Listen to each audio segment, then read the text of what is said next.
Hi, Caroline. How are you doing today? Oh, thank you very much. Fine, thank you. Thank you for having me here. Oh, of course. Thanks for being here. So, first thing, I would like to just ask you to introduce yourself. I know you work with entrepreneurs, I know you're living abroad. Could you just kind of give our listeners a taste of who you are?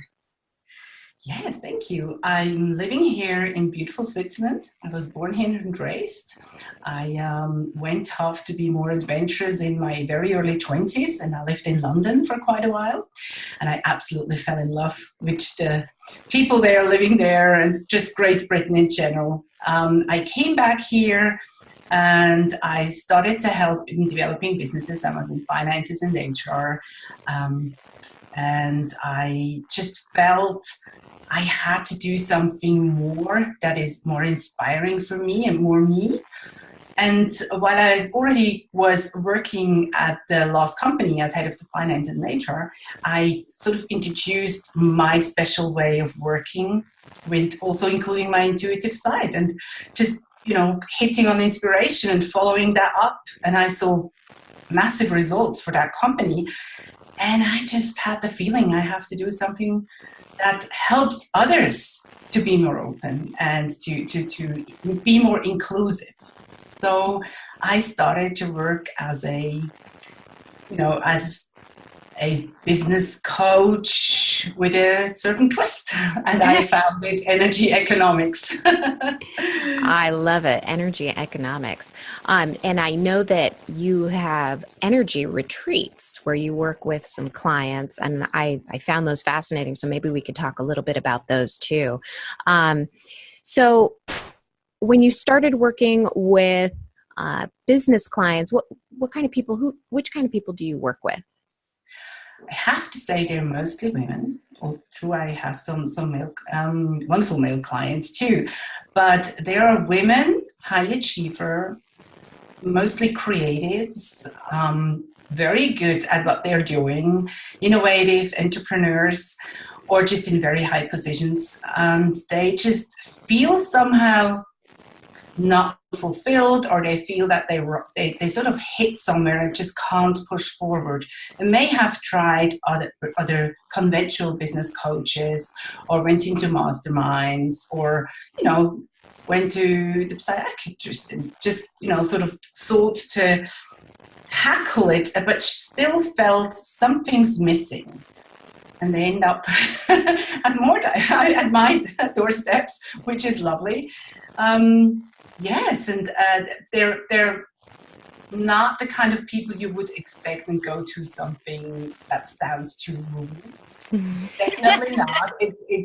Those are just regular, very special, modern, bright, inspiring women. Can you talk about any of the people that you work with? Yes, I suppose I haven't asked them specifically, but as like Sarah from Public Persona is all over my website, I suppose I can talk about her. Yes, I will just have up more testimonials. My team wasn't able to do that. Maybe by the time it's aired, who knows? Then I could have talked about them.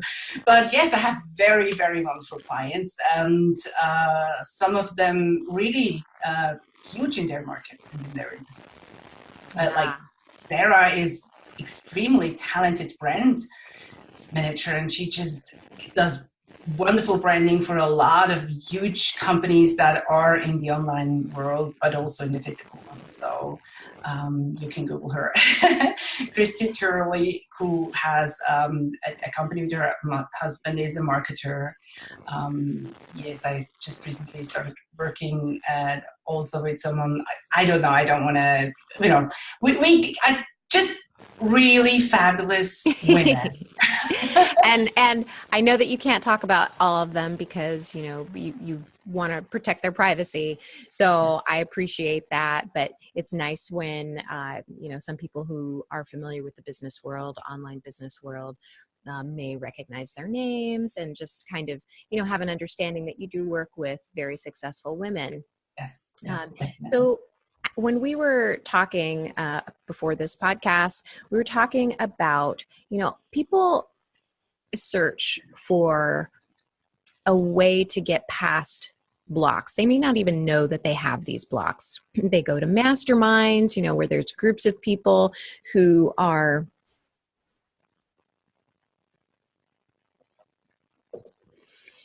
talking to one another, attempting to gain a better understanding of how they can move forward, trying to harness the intellect of that entire group and try to propel themselves forward. There's one-on-one coaching where you're, talking and working with a business coach to attempt to move your business forward. And my question to you is, how can a person figure out, like, hey, I'm hitting a roadblock. I don't know that I'm doing the right things, because a lot of times people just keep repeating the same behavior over and over again, not recognizing that they could benefit from some help. Can you kind of tell us maybe some ways someone might be able to recognize when they are running up against these roadblocks and they need help?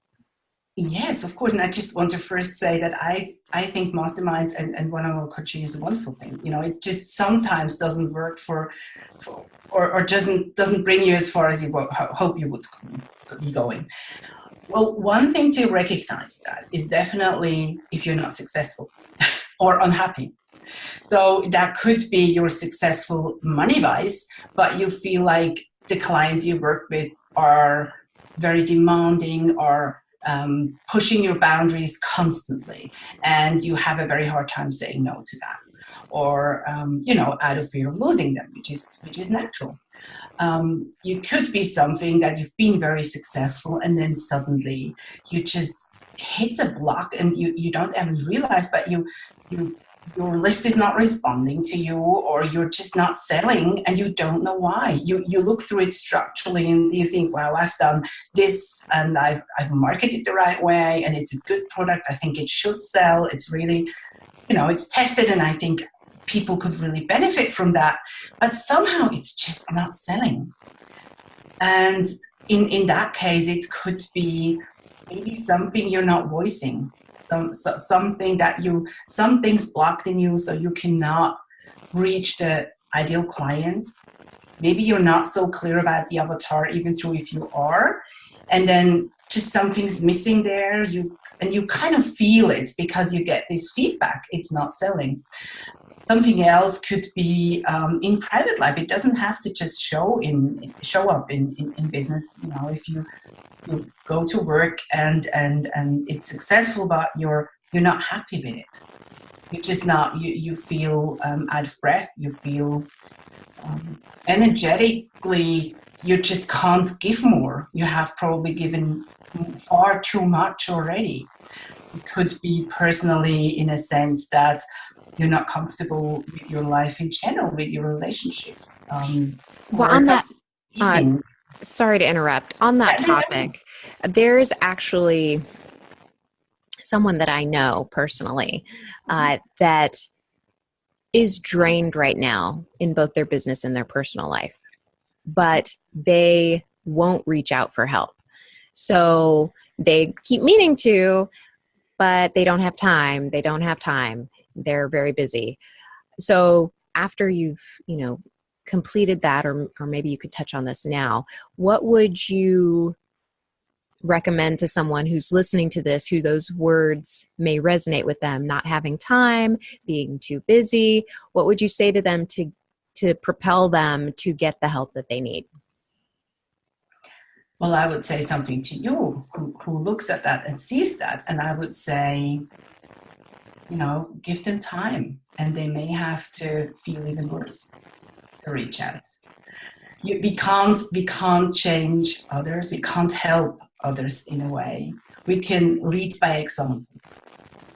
And it's sometimes the hardest thing to do. Someone you really love and respect and see that they're struggling. And, you could drop a hint or two and say, well, it would be lovely if you had the help. I see you're struggling. But you can't do it for them. And and just be confident that they have everything that it's needed to step up and help themselves. I totally agree with that.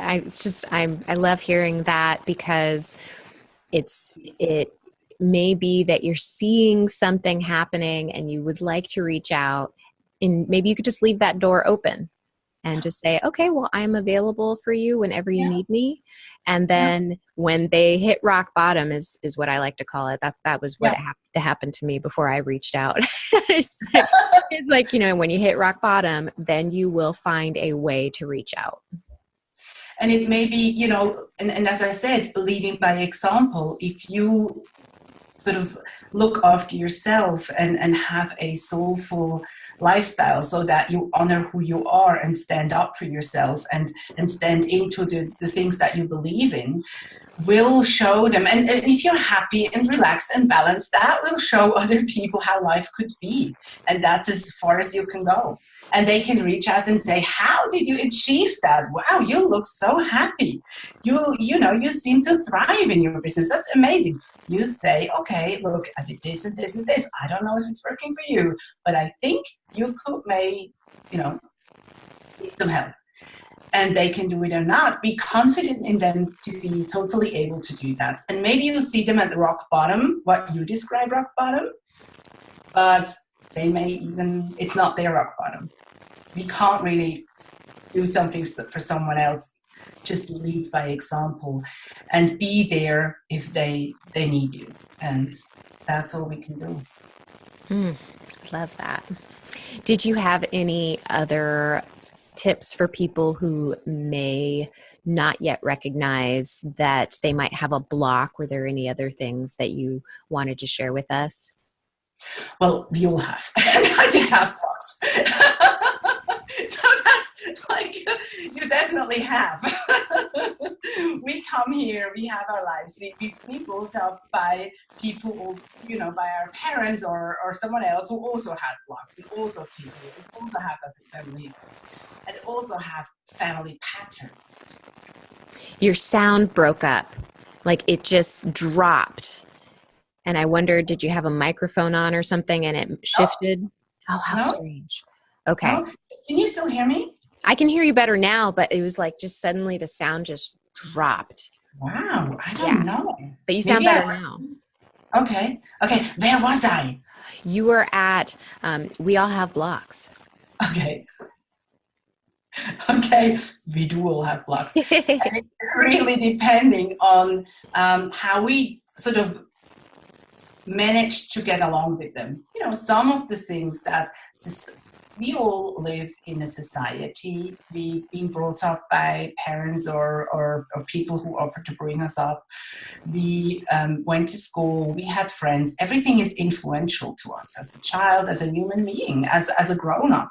We just are influenced by the outside, and then not just by this outside, by going back in lifetimes and other stories that we have and take with us. So what we come with is a canvas that's not really totally blank. And what we get here is just a lot of patterns, families behaving this and that way, seeing stuff that's happening and, either thinking, wow, I want to do that different or other or the opposite. And then we later in years find out the opposite's not the right thing either. So there is so much that we are all having blocks. But some of us just seem to be more able to have that coping mechanism or overcoming a block. And there's so many different ways to do that. But I think when you feel that you feel out of touch with yourself. You cannot express yourself as much as you would like to in your business or in your private life. It's maybe like I work with clients, some of them just wish to be in a partnership. Who have been I'm sorry, what was that? Wish to be what? Yeah, in a partnership, and just have a partner. Find love. And we did, I can assure you, we worked on today, like she came up every time we had a session here, and every time we would work on something else. And after 9 months, she was happily in love, and she's still together with him, and they have this great relationship, and it's the perfect man. So we were not working at, how to find love. We were working on how to love yourself and what's lovely about yourself, and what can I do to improve my life to be really happy. And happy, loving people attract others into their life. It's that's how it works. So there are so many different ways how they come, how people come and search help, not just to me, but to, coaches, psychiatrists, groups, masterminds. And there are so many ways that are working. That's something that because we've focused a lot on entrepreneurs and maybe people who have business, but when we're talking about someone's personal life, it may seem a little bit of a stretch for some people to feel like they should or could reach out to somebody who has like a coaching business or something like that to get that help to make those shifts that they need. So I guess what I'm trying to ask is how do they come to you? How do they find you? I think most of them, I must say, have found me through referrals, which is great. Yes, they've just been talking to each other, telling their friends, saying, wow, I just had this amazing realization, which I couldn't have done without, and now my life or my business is moving forward. And then they say, what? I want that too. So I think, that's definitely how they found me.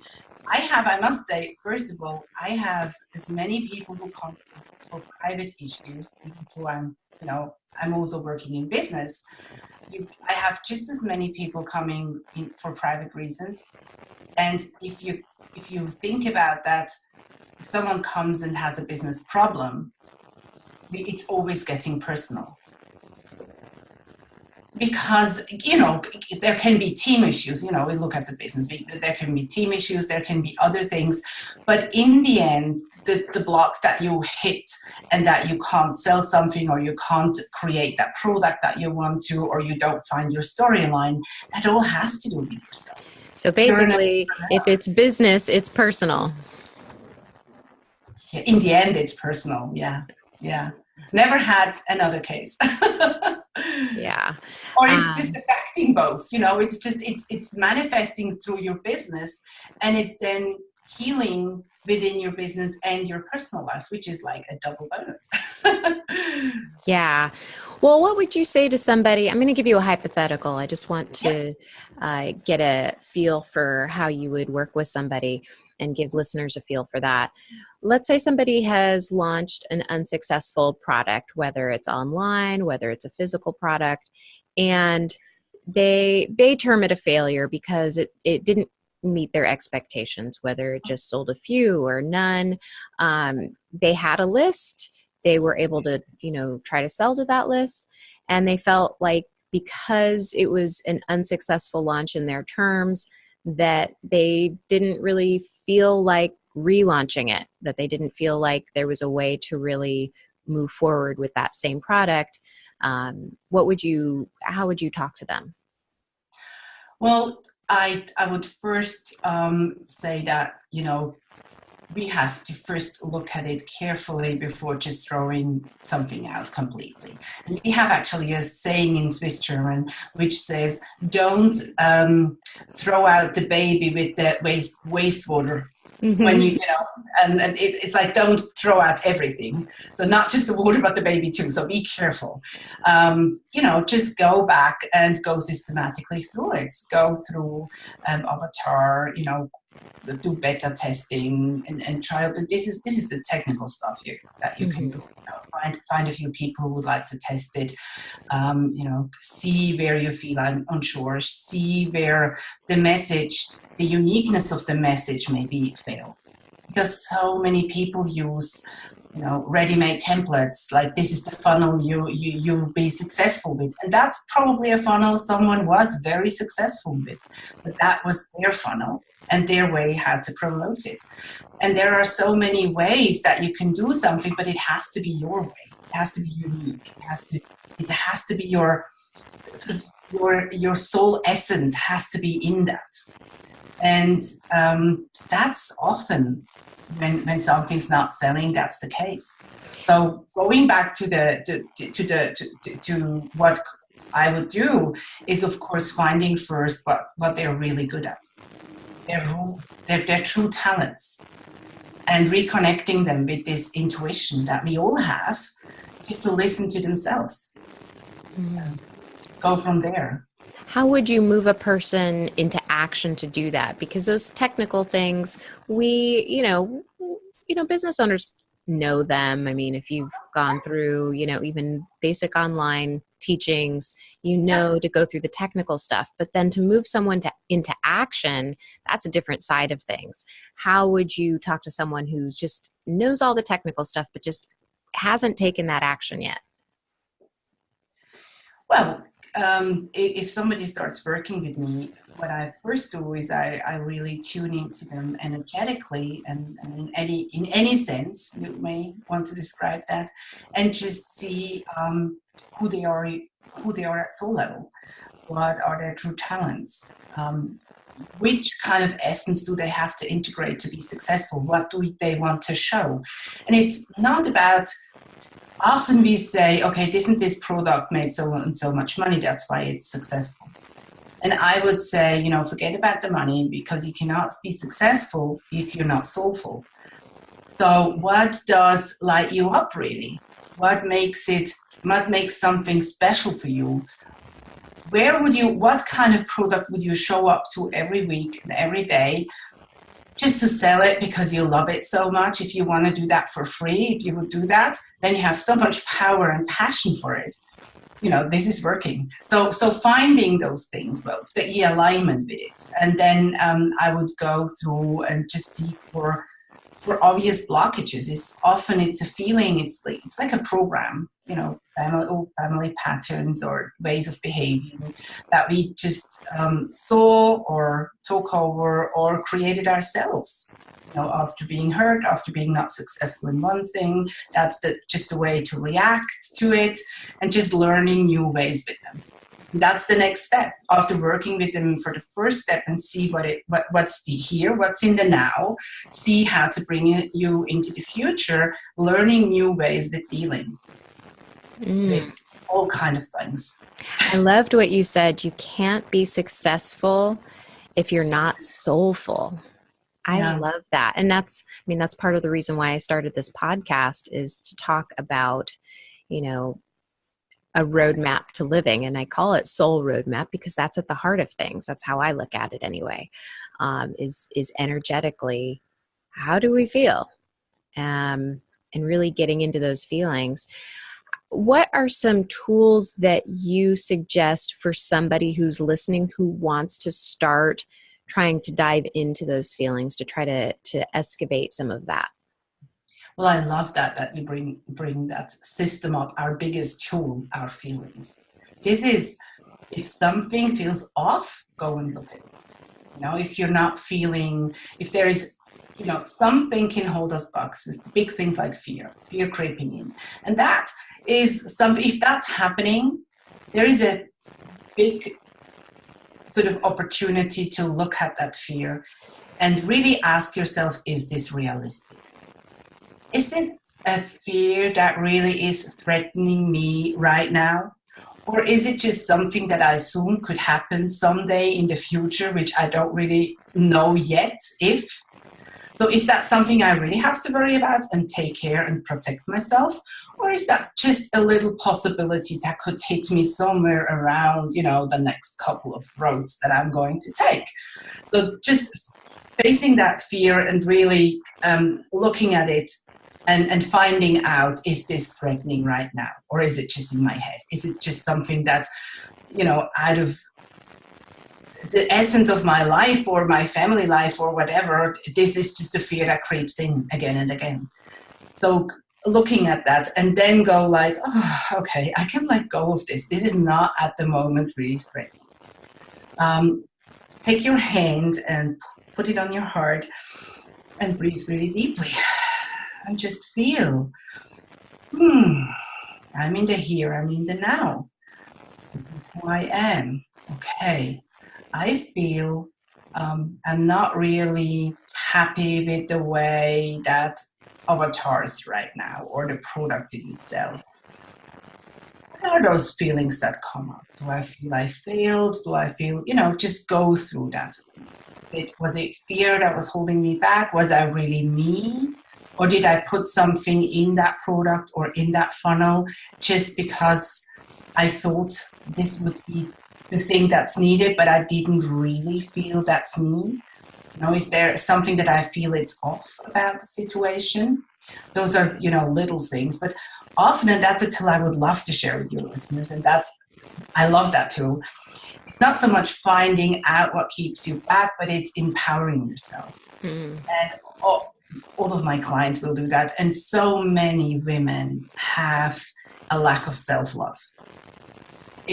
This is a block that so often comes up in our lives. And then you were also mom, and then you share your love with the family, and you protect your children, and then you also run your own company, or at least go out for work, and then you just have to juggle. And often we women put ourselves very much behind the rest of the loved ones that we have around. So self-love and self-empowerment, there is a little tool that I'll teach everybody. I can. It's while you brush your teeth in your morning. You just think spontaneously of 5 things that you love about yourself. And you have to find 5 things, it's not like, non-optional. And this should be fun, and it's just something that comes to you. I love how I'm tired this morning. That really tells me I should look at my sleeping pattern. It could be the oddest thing that you just appreciate whatever is in the moment. I like that. I think there's so many times when I have to remind myself to be in the moment. One of those is when I'm brushing my teeth, because I'm thinking like, okay, what do I have to do next? What do I have to do next? That's wonderful. I might use that. That would be wonderful. You can take it even further. You can pick one of the 5 subjects and say, I'm going to dwell on this and put more positive thoughts behind that one thing. Like I feel really inspired today. I just feel in a way that I think this is going to be a gorgeous day. And then you go on, wow, I think I probably have a brilliant idea today. I think I just kind of feel work will just flow. And then you keep on for a minute. You just sort of give that much energy, that one thought. And I like that. Uplifting. Yeah, I mean, that's something that if we work on incrementally like that, we can really have a positive effect in our life, even just a little bit down the road. Like you're saying, using that positive spin, saying positive things about, oh, hey, I'm having good energy around that. I have this idea I want to work on. I think ideas are going to flow from me naturally today, whether or not you believe it's true or not. To start like creating that positive string of thoughts. And that really has an impact on our brain, because our brain doesn't know what's real and what's not real. I mean, we're feeding it. Yeah. And it's just a thought line. This is your expectation. Life may tell you otherwise, and you sit there and think, oh my God, where's that inspiration? And then you may have to take a walk or drink a hot coffee or a tea and just dwell on that. But just being in the moment in the morning and just prepare yourself and be open for positive, really cool stuff to happen. And I just have to tell that little story. My girlfriend always asks me, Katya, she always asks me, hey, what did you go through on vacation? I'm sure you had a special sort of exciting thing to happen to you. Oh yeah, actually did. And I have that story. And I once asked her, why do you always ask me when I come back from holiday? Yeah, because you always come back with the craziest stories that happened to you. So once I ended up in England, in a in a wonderful little sort of manor house. They run a B&B, and she said, I have to be careful. You can't put your clothes in there because those are the clothes of the Queen of Greece. She left it here because I'm her I'm her designer, and actually tomorrow comes the Archbishop of whatsoever, I can't remember, and he picks up her hats and sells them off. And she gave me a hat, and I have now a hat from Queen of Greece. So here, so like I have those stories, and they always happen to me, and she said this is always happening to me. I thought, okay. Yeah, I think I intentionally go on holiday and look forward whatever happens to me, because always so great stuff happens. And I think that's what you do. You have that, and it must have just happened once in a childhood memory, and then it just kept going from there. And yeah, I think you can go into your day, you can step into your life with having that happy anticipation of what's going to be great about it. Or you can be there and think, oh my God, I hope it's not this. And this gives you a total different energy. And I'm not saying only happy things happen, but very cool stuff happens to me on holidays. So. That's so cool. I have a question for you on this. I wanted to hear your take on this. So it's one thing, like, you can have that happy anticipation, that feeling like, oh, this day's going to be great. And then you start bumping into people who are like, and you're like, how are you doing today? And they're like, it's a Monday. Or how are you doing today? It's like, okay. You're like, okay. They're kind of downers. They're just not in a good place. How do you protect your energy from somebody who might not match you? Okay, well, there is a whole other story of protection, and I can go back to that. But I think when you are who you are, you're not affected by who someone else is. And you may affect them if they think, wow, or maybe they think, oh, wow, she's so happy, oh. I'm not in the mood for happiness. And you just, I am who I am. Hopefully, I would say all the time. And yes, I can even be happy if somebody's down. How could I do my job if not? It would be so discouraging. I take everybody very seriously, and I can see their problems. And nothing makes me happier than seeing my clients happy and successful and fulfilled. That's what makes me happy. That's really what cheers me up. So I like to see that, but sometimes they come in and I can still, laugh with them, even if they are like, not in the mood at all. And I can laugh about something I feel funny about. And that's just fine. I think you have the right to be in that good spirit and in your happy place, even though if anybody else is depressed around you. And you can feel empathy, if somebody comes and loses someone and is in pain and really is sad. I'm not joking around. It's not like, but I can still be who I am and be very empathetic about, how they are right now and the situations they are in.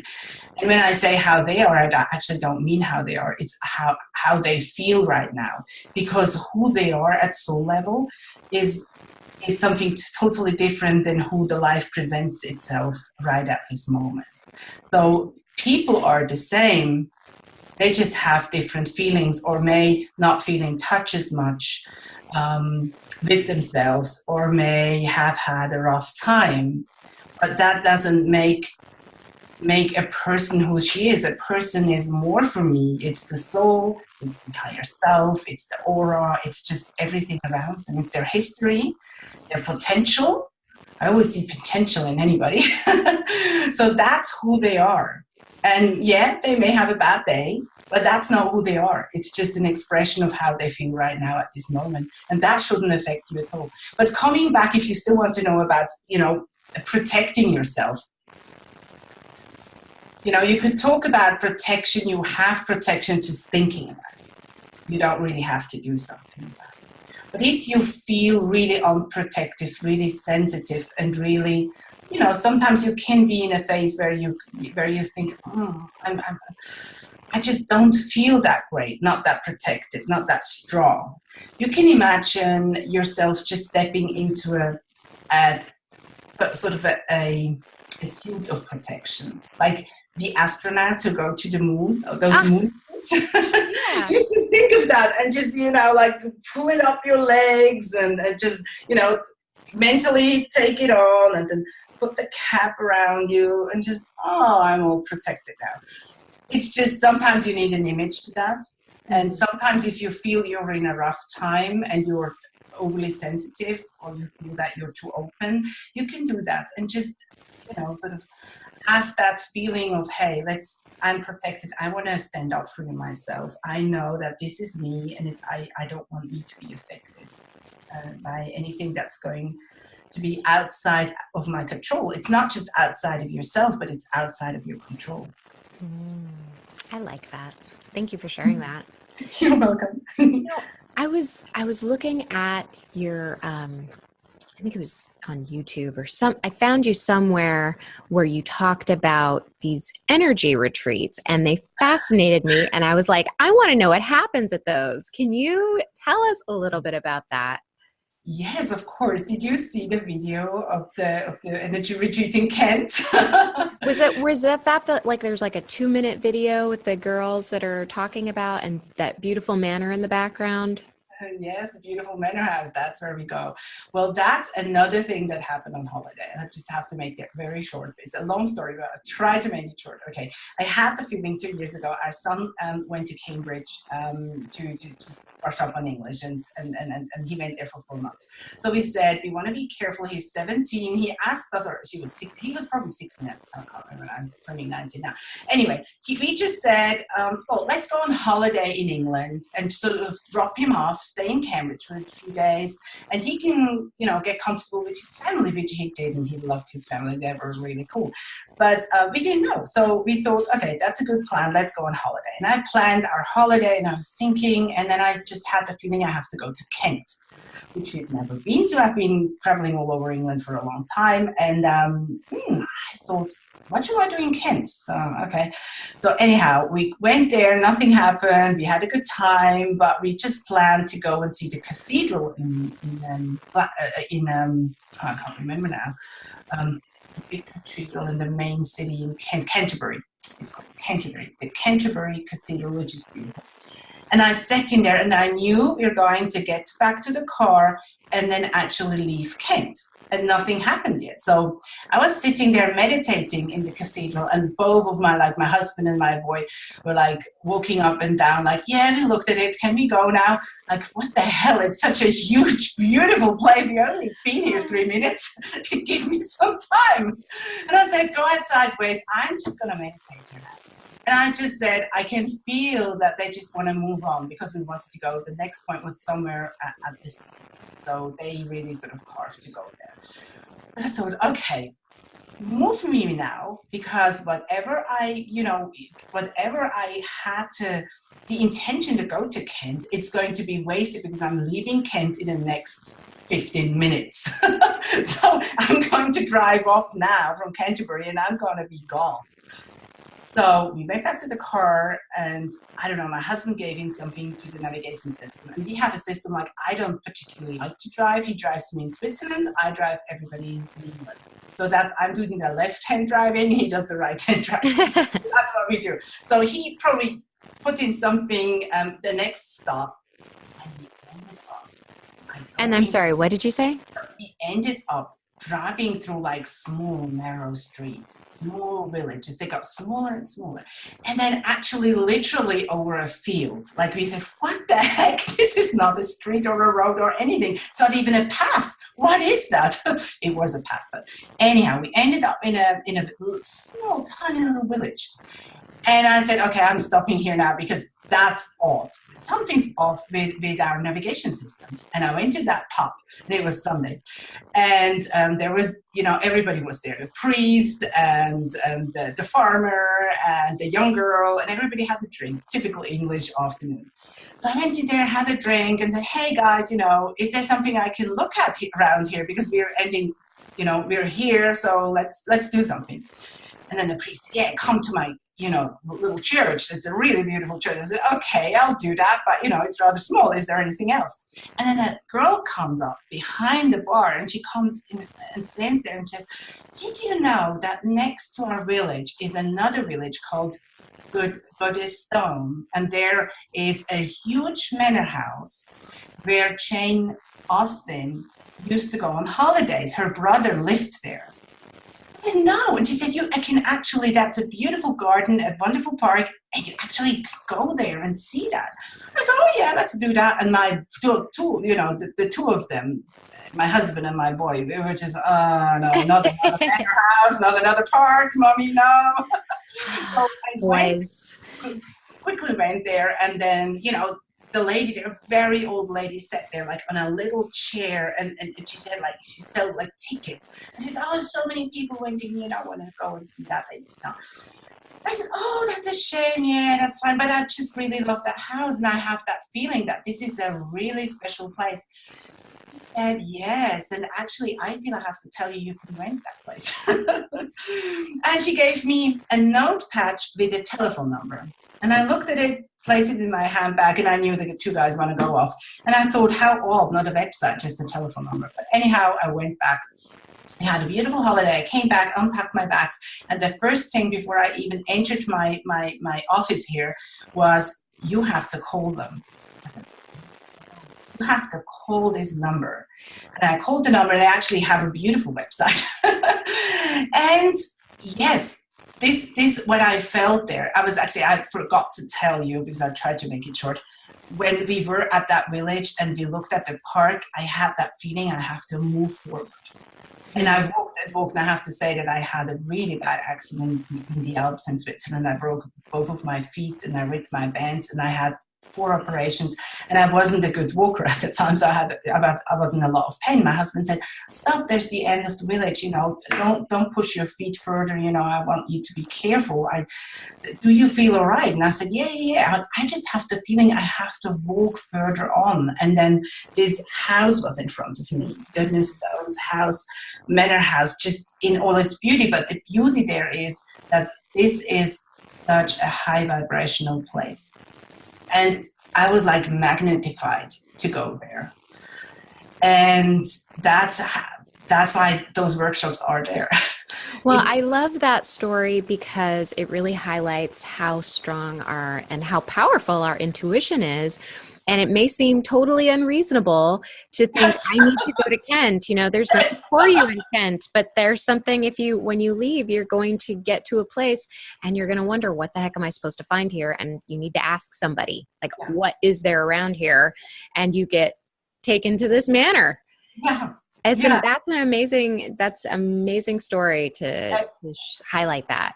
Yes. So this was really that was special. And I do crazy things like that, which sometimes sound very crazy to people, but I couldn't do it differently. I just had to go. So what happens at these energy retreats? What goes on here? Well, there is a lot that happens.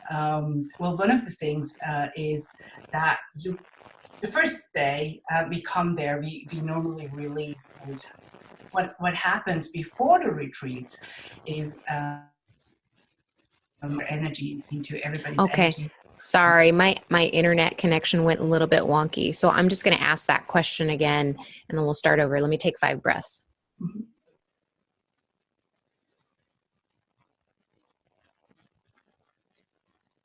So what happens at these energy retreats? These energy retreats reflect a bit of the story of Jane Austen. We find our story there with the help of that wonderful place and that vibration there. What we do is on the first day, we just start to release what's no longer serving us. And how to do that, I even go into the sort of into each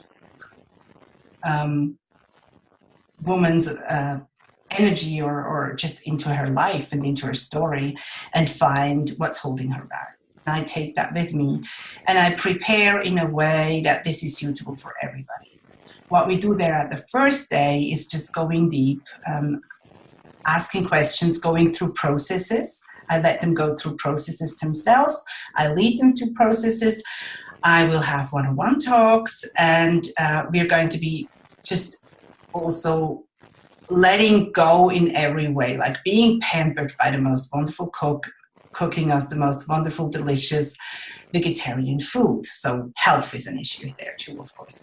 Then, like, we have yoga classes in the morning, if you love to attend, outside. So if it's, weather-wise possible, and we just had wonderful weeks there. So we go outside. We have yoga. We had energy work there. We had spa treatments in your own room. So everybody has a room, and they have luxurious spa treatments in there.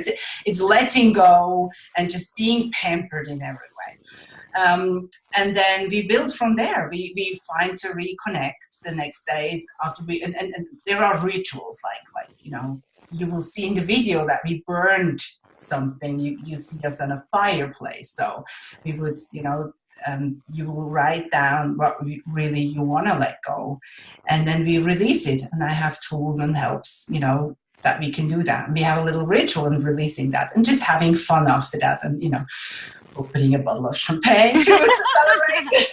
Anything with champagne, that's got to be a good time.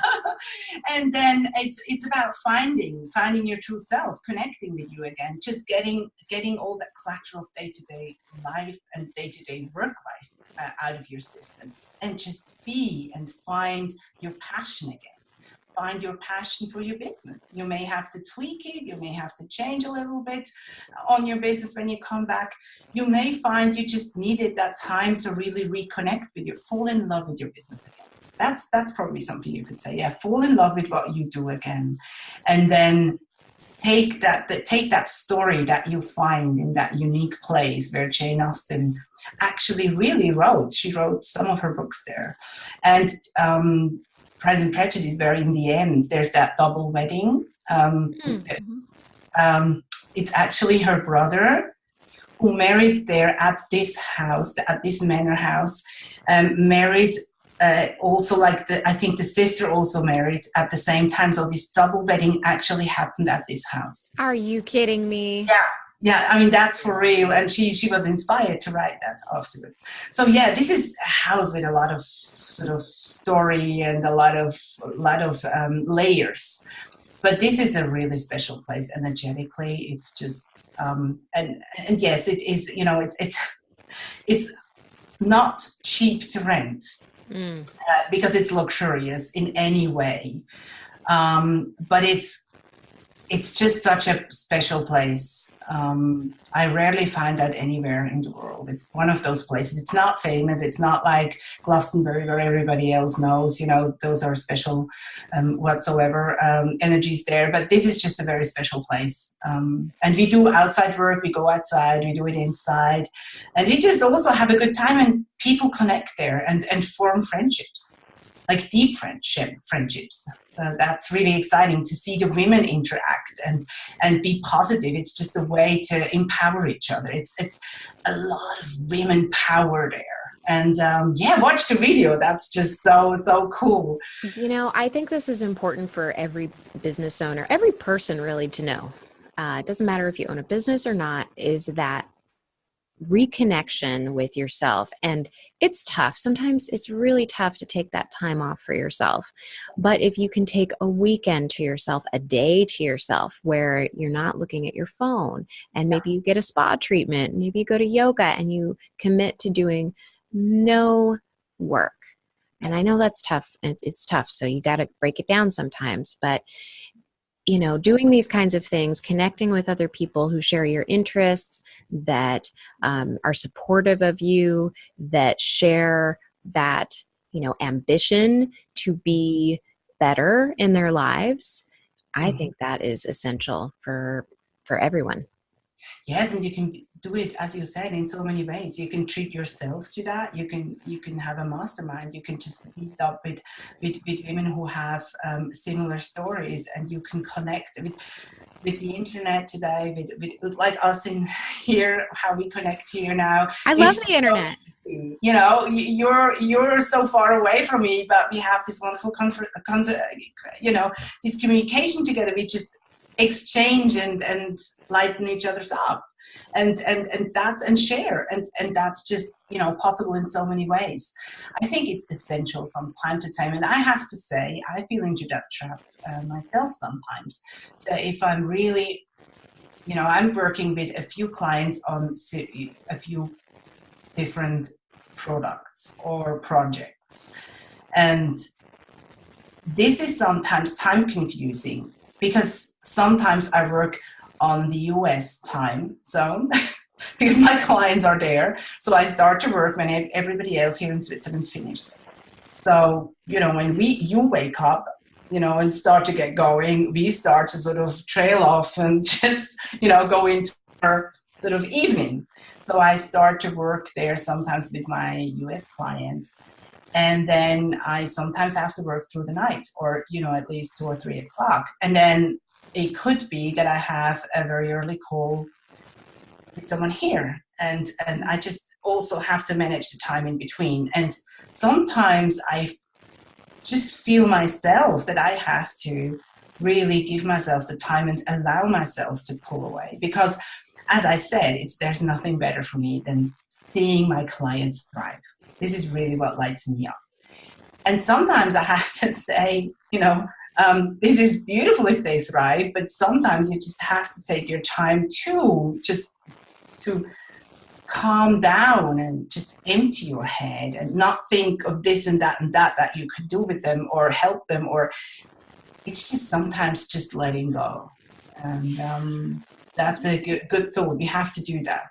Well, I think that, you know, combines with what you were talking about with intuition, is because when you do let go and you get that quiet inside of you, you can hear things that maybe you weren't attuned to earlier, you know, like, and that might actually be even more beneficial to your clients, because then you'll be in the moment and you'll have had that time to yourself. And when you come face to face with something that they're talking about, something will come to you easier, and there's more ease in it, rather than just like our brain working. Well, in my case, like, this is my job, is being in that phase. So I'm always there. So it's always coming. So that's no problem. But it's being myself sometimes, because I loosen to be not myself when I'm in there. And I'm in this tuned in, if you want to call it like that. I'm tuned in, and I'm not that much tuned in for myself, but for others. So I think sometimes it's really important for me to make a stupid joke and be myself.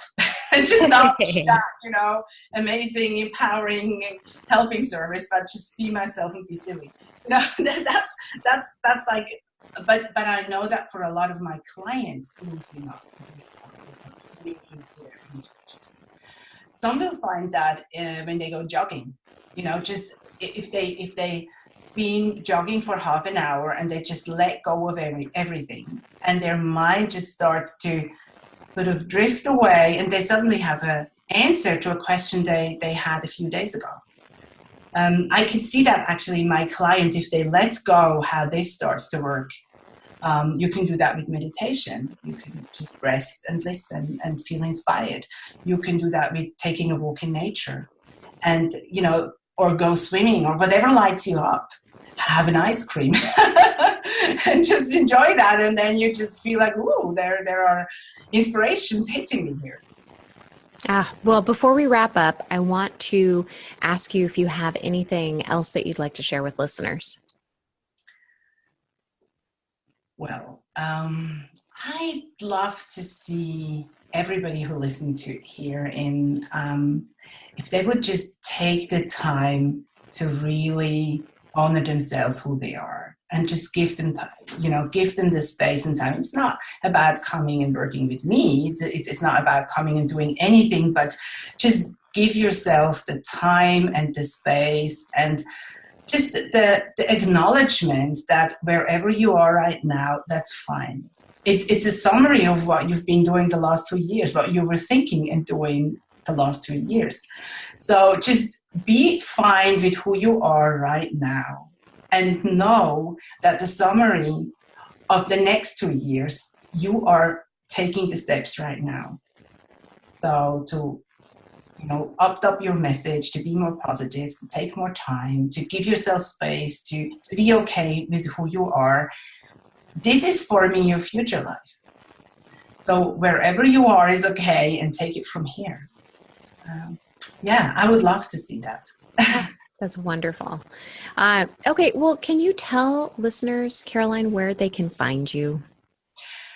They can find me at carollynecorner.com, and I don't know if you will provide a link for them. I will. I'm going to provide links to everything that you're going to tell us. So Carollyne with a double L and Y and E, like corner.com. So you can start your journey at just going there. And it's actually called Start Your Journey here, I think. Start Your Journey, yeah. There is a free ebook that you can download, and you'll actually be surprised. I will also sneak in a little meditation a few days later. Yes, you can find out all about that, but what you really have to try is see that video of the retreat, just to look at that manor house. It's just so cool. It's really stunning. I mean, there were glimpses of the garden, and I've been to Versailles, and this was, it's like a mini Versailles. It's like a mini Versailles, yeah. And actually, we didn't film in the big garden. Like, there is even a bigger garden on the side, and there's like a big park with trees on the back side. And we actually walked through that, and we were doing exercises and things down there. So yeah, it's just such a special place. And I plan to come to the US next year and do workshops there, potentially with Sarah from Public Persona. A client of mine, and maybe even other clients of mine. We think about a tour going to Washington, New York, and maybe California there, and Houston even could be on the plate. So we're thinking about that, and doing workshops or daytime workshops, or like weekend workshops or something like that. Oh, that would be fantastic. If you're in Northern California, I'm up for it. Okay, I will let you know. Awesome. Well, go ahead. Yeah, but for this year, I think there might be, I didn't plan it, but there might be an energy retreat in November. I really had to be very careful with me, because I had this big loss operation for me. My foot was really sore, and I really had a hard recovery. And I wanted to be fit. I want to be fit and be there for and be a good host. And this is a big house with a lot of stairs. So I really thought, I have to be careful there. But there was so many people asked me about it, so it sort of dawned on me, it could be actually lovely in November too, having all these fires lit, those wonderful marble chimneys. So maybe there will be a retreat there. But I just, take it at the time now. I really have to be careful with my health as well. Of course. But it's getting better, so yeah. Thank you so much. Well, thank you so much for joining us. This has been really lovely, and I'm going to link to everything in the show notes, and so be sure to go there. I'll do that after this is completed. So every time I do an episode, I have a specific link that I send people to, and everything that we've talked about in this episode is going to be linked to on the show notes. Wonderful. Well, I was really glad to be here, and that you got up so early in the morning to catch me. Well, it's so funny because I'm limited in the time that I can actually work on what I really, want to do, which is the coaching and these podcasts and doing all of that work, because I have a full-time job as a lawyer. So it's like I'm there all day long, and then I get weekends, mornings, and nights. Like that's my time. And I also have to, work in yoga and like cooking and do all that. So this is the time that I get to do the fun stuff. So I don't mind waking up early if I get to talk more. And isn't that really just what sums it all up? Like showing up for the things that lights you up, and then you have time for the cooking and the yoga and the podcast, and that's what really gives you a lot of energy too. Just doing the things you love. Isn't that funny how that works? Yeah. Time's so expended. So sometimes something feels so energizing if you do something, even if it takes time. It sort of seems to give you time and energy. Mm-hmm. Yeah, and you're like, oh, I want to do this one more thing. I can do this one more thing. This is gonna be so great. Let's do this thing. And you're like, no, really, I just need to go to bed now. Well, thank you so much. I hope you have a wonderful evening. Thank you, Dina, for having me here. It was really wonderful to talk to you. Thank you very much. Okay, bye-bye. Bye. Bye-bye.